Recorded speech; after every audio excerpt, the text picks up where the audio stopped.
आज हम एक ऐसी शॉकिंग डिटेल डिस्कस करने जा रहे हैं जो शायद किसी ने एक्सपेक्ट भी नहीं की होगी। आरडीजे इज बैक, लेकिन इस बार डॉक्टर डूम के रूप में। दोस्तों वेलकम बैक अभिलाष यूनिवर्स के सफर में। चलो इसका लॉजिकली ब्रेक डाउन करते हैं, क्योंकि अगर मार्वल सच में ये कर रहा है तो ये उनकी सबसे स्मार्टेस्ट नैरेटिव डिसीजन में से एक हो सकता है। सैन डिएगो कॉमिक कॉन 2024 के बाद से बिगेस्ट मुश्किल ये रही है, क्या रॉबर्ट डाउनी जूनियर सच में विक्टर वॉन डूम का रोल प्ले करेंगे या फिर ये कुछ और भी ज्यादा बड़ा है। रूसो ब्रदर्स ने रिसेंटली हिंट दिया कि टोनी स्टार्क का सेक्रीफाइस जो एंड गेम में हुआ था उसका सीधा कनेक्शन एवेंजर्स डूम्सडे से है।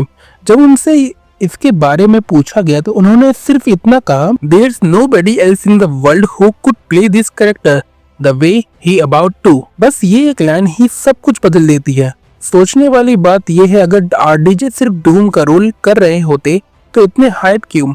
एक नए एक्टर को कास्ट करना आसान होता, बट मार्वल ने आरडीजे को वापस लाने का डिसीजन एक बड़ा रीजन के साथ लिया होगा, और वो रीजन सिंपल है, इसको एक मैसिव इमोशनल और नैरेटिव वेट देना। इनसाइडर जैसे my time to shine hello का कहना है कि डूम सिर्फ एक फिजिकली विलेन नहीं होगा, बल्कि वो एवेंजर्स के दिमाग से खेलेगा।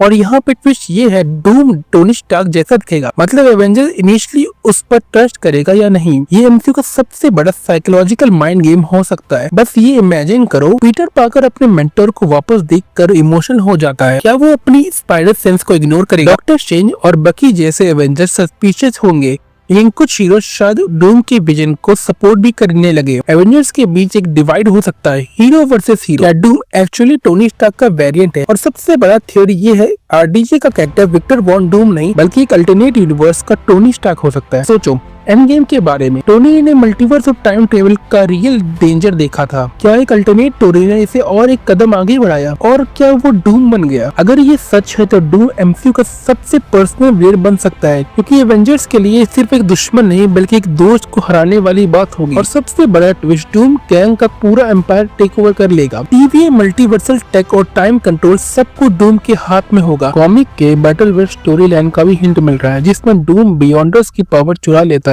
और पूरी रियलिटी को अपनी मर्जी से बदल देता। रूमर्स ये भी कह रहे हैं कि वांडा मैक्सिमो डूम के साथ देगी। वांडा एक ब्रोकन कैरेक्टर है जो मल्टीवर्स ऑफ मैडनेस के बाद अपना पर्पस की तलाश कर रही है। डूम उसे मैनिपुलेट करके रियलिटी को रीशेप करने का प्लान बना सकता है। हाउस ऑफ एम कॉमिक जैसा कुछ दिख सकता है, जहां वांडा पूरी यूनिवर्स को दोबारा लिख देती है। एवेंजर्स का काउंटर अटैक कौन किसको सपोर्ट करेगा, जब सच सामने आएगा तो एवेंजर्स का रिएक्शन ब्रूटल होगा। स्पाइडरमैन का स्पाइडर सेंस एक्टिव हो जाएगा और वो पहचान लेगा कि ये टोनी नहीं है। डॉक्टर स्ट्रेंज ट्रुथ को डिकोड करेगा। सैम विल्सन, बकी और दूसरे हीरोज डूम के खिलाफ होंगे, लेकिन कुछ एवेंजर्स शायद डूम के विजन का सपोर्ट करें। मतलब एक न्यू सिविल वॉर देखने मिल सकता है, लेकिन इस बार मल्टीवर्स की तकदीर दाव पे लगी होगी। फाइनल थॉट, चाहे तुम इस थ्योरी से एग्री करो या नहीं, लेकिन एक बात तो क्लियर है, ये एमसीयू की सबसे इंसेन स्टोरी लाइन में से एक हो सकती है। क्या आरडीजे का Doom actually Victor Von Doom है या फिर एक टोनी स्टार्क का वेरिएंट? क्या एवेंजर्स डिवाइड हो जाएंगे और वांडा क्या मल्टीवर्स रीराइट कर दे? Drop your theories in the comment. Don't forget to like, subscribe और बेल आइकॉन दबाना मत भूल। अगर टोनी स्टार्क रियल बनता तो क्या वो सच में गलत होता? जाने से पहले तुम्हारा एक थॉट, थिंक अबाउट इट।